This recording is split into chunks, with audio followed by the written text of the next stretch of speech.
My new apartment used to be a Santeria chapel.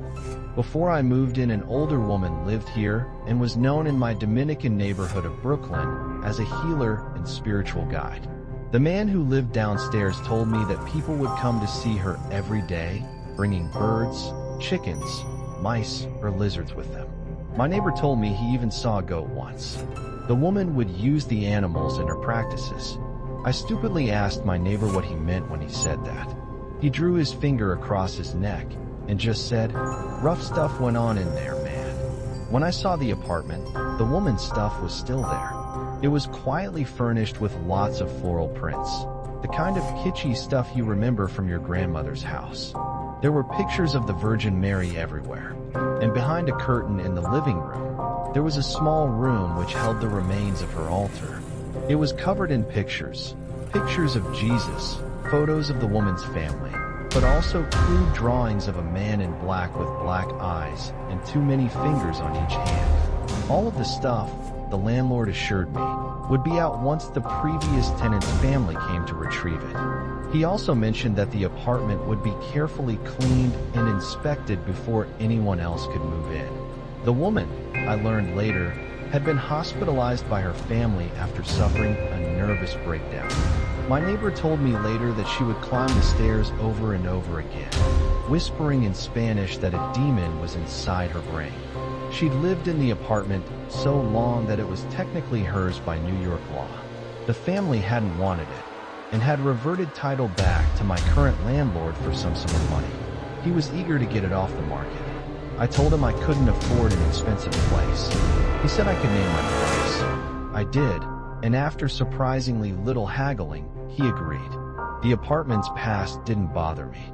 In fact, I was amused by it.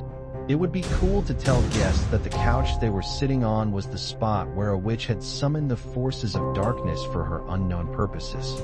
You know, as an icebreaker, the apartment was centrally located not far from a cool, hip part of the city. I found myself going out a lot, meeting people in the neighborhood, and getting sufficiently wasted. And since I didn't have to go far, it only took a month to get used to the stumbling home routine. One thing I've always done as a way of keeping myself awake and grounded, even when drunk, is by counting everything. It got to the point that I could predict the number of times I could tap the handrail on the train between local subway stops. I could snap my fingers a precise amount of times before the crosswalk signal at my intersection changed. I would always count out loud the 41 steps it took to get from the front door to my apartment door. And home felt like home. I never felt creeped out in there. No spirits or demons bothered me. The only person who ever felt unnerved by the place was my friend Jen, who said that sitting on my couch felt like sitting in a cold, drafty room. When she came over, she stuck to the kitchen.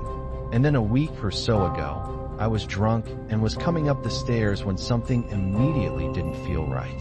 I was struck by panic, something primal that seized at my heart and made it beat faster. Because I was drunk, I was disoriented, and I didn't know right away what was wrong. The place was well lit. The door behind me had locked. I looked around to see if someone was above, behind, or below me, but there was nobody there. I resumed walking up the stairs, counting out loud, when I realized that my counting was off somehow. These didn't feel like the right numbers for these steps, and it turned out I was right. When I got to my door, I'd counted 42 steps, not 41. Somehow I'd added a step in there. I'm not sure why it bothered me so much, but it did. It did so much, in fact, that I went back downstairs to the front door and did it again. I counted every step all the way up to my apartment, sobering up in the process. When I got to my door, I got the same thing again, 42 steps. I shrugged and went to bed. The next day, after I'd gotten over my hangover, I tried it again, and I got 42 again. I didn't understand. I must have missed a step all those other times.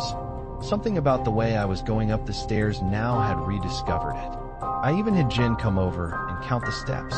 She also came up with 42. She laughed at how perplexed and bothered I was by the whole thing. She made spooky noises and said the demon in my apartment was trying to fuck with me and drive me crazy, like the old lady.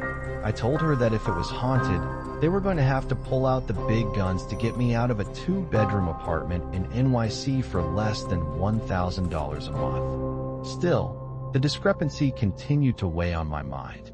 I found myself counting everything, even when I wasn't drunk. How many seconds it took to ride the elevator at work, the time my different coworkers took for their lunch, the average amount of people on my train car coming home from work, and of course, the steps up to my apartment. I'd never been OCD before, but I found myself paying attention to everything, unable to distinguish between what was important and what was mundane. When something out of the ordinary happened, it jolted me, but not as much as the extra step in my staircase. Over a few days, though, it began to bother me less. I realized that Jen was right. I was overreacting. I probably wasn't the keenest of observers while 3 sheets to the wind, so I should forget it. And I would have until tonight. Because I just came up the stairs to my apartment, and as I reached my door, I was chilled to the bone. Because I didn't get 42 steps this time.